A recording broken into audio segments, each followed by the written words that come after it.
ಆಸಕ್ತ ಸಂಸ್ಕೃತಾಭಿಮಾನಿಗಳೇ, ನಾವೀಗ ಸಂಸ್ಕೃತ ಪದದ ಪರಿಚಯವನ್ನು ಆರಂಭದಲ್ಲಿ ತಕ್ಕಮಟ್ಟಿಗೆ ಮಾಡಿಕೊಳ್ಳೋಣ. ಸಂಸ್ಕೃತ ಎಂದರೆ ಏನು? ಎಲ್ಲರೂ ತಿಳಿದಿರುವಂತೆ ಹಲವಾರು ಭಾಷೆಗಳು ನಮ್ಮ ಭಾರತೀಯ ಜೀವನದಲ್ಲಿ ಹಾಸುಹೊಕ್ಕಾಗಿವೆ. ಅವುಗಳಲ್ಲಿ ಈ ಭಾಷೆಯು ಅತ್ಯಂತ ಪ್ರಾಚೀನವೂ ದಿವ್ಯವೂ ಶ್ರೇಷ್ಠವೂ ಆಗಿದೆ ಎಂದು ನಾವು ತಿಳಿದಿದ್ದೇವೆ. ಇಂತಹ ಈ ಭಾಷೆಯನ್ನು ಸಂಸ್ಕೃತವೆಂದು ಕರೆಯುತ್ತಾರೆ. ಈ ಭಾಷೆಯನ್ನು ಸಂಸ್ಕೃತ ಎಂದು ಏಕೆ ಕರೆಯುತ್ತಾರೆ? ಭಾಷೆಗೆ ಹೆಸರು ಬರಲು ಕಾರಣವೇನು? ಉಳಿದ ಭಾಷೆಗಳಂತೆ ಇದು ಒಂದು ಭಾಷೆ ಎಂದು ತಕ್ಕಮಟ್ಟಿಗೆ ಸಾಧಾರಣವಾಗಿ ತಿಳಿದುಕೊಳ್ಳುವುದಕ್ಕಿಂತ ಸಂಸ್ಕೃತ ಎಂದರೆ ಏನು ಎಂಬುದರ ಬಗ್ಗೆ ವಿಚಾರ ಮಾಡುವುದಾದರೆ, ಸಮ್ಯಕ್ ಕೃತಂ ಸಂಸ್ಕೃತಂ, ಅರ್ಥಾತ್ ಎಲ್ಲ ರೀತಿಯಿಂದಲೂ ವ್ಯಾಕರಣಾದಿ ಅಂಶಗಳಿಂದ ಸಂಸ್ಕಾರವನ್ನು ಹೊಂದಿರುವಂತಹ ದಿವ್ಯವಾದ ಭಾಷೆಯೇ ಸಂಸ್ಕೃತ. ಆದುದರಿಂದ ಸಮ್ಯಕ್ ಕೃತಂ ಸಂಸ್ಕೃತಂ ಎಂದು ವಿಭಾಗವನ್ನು ಮಾಡಿ ನಾವು ಇದರ ಅರ್ಥ ವಿಶೇಷತೆಯನ್ನು ತಿಳಿದುಕೊಳ್ಳಬಹುದಾಗಿದೆ. ಈ ಸಂಸ್ಕೃತ ಭಾಷೆಯನ್ನು ಪೂರ್ವಜರು ತಮ್ಮ ದೈನಂದಿನ ಜೀವನದಲ್ಲಿ ಆರಂಭಿಸಿ ಅದರಲ್ಲೇ ಜೀವನವನ್ನು ನಡೆಸುತ್ತಿದ್ದರು ಎಂಬ ಇತಿಹಾಸವನ್ನು ನಾವು ಸಂಸ್ಕೃತ ಸಾಹಿತ್ಯದ ಅನೇಕ ಗ್ರಂಥಗಳಿಂದ ತಿಳಿದುಕೊಳ್ಳುತ್ತೇವೆ.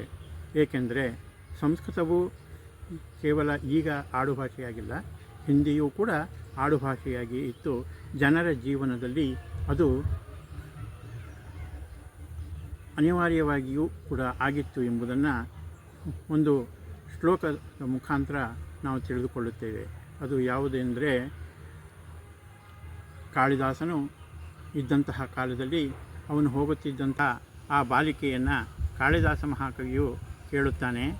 ಅದನ್ನು ಕೂಡ ಸಂಸ್ಕೃತದ ಪದ್ಯ ರೂಪದಲ್ಲಿ, ಅಂದರೆ ಶ್ಲೋಕದ ರೂಪದಲ್ಲಿ ಆತ ಆ ಹುಡುಗಿನ ಕೇಳುತ್ತಾನೆ. ಕಾ ತ್ವಂ ಬಾಲೆ, ಎಲೈ ಬಾಲೆಯೇ ನೀನು ಯಾರು? ಅದಕ್ಕೆ ಅವಳು ಉತ್ತರಿಸುತ್ತಾಳೆ, ಕಾಂಚನ ಮಾಲಾ, ನನ್ನ ಹೆಸರು ಕಾಂಚನ ಮಾಲಾ ಎಂಬುದಾಗಿ. ಪುನಃ ಪ್ರಶ್ನೆ ಮಾಡುತ್ತಾನೆ, ಕಸ್ಯಾ ಪುತ್ರೇ, ನೀನು ಯಾರ ಮಗಳು ಎಂಬುದಾಗಿ.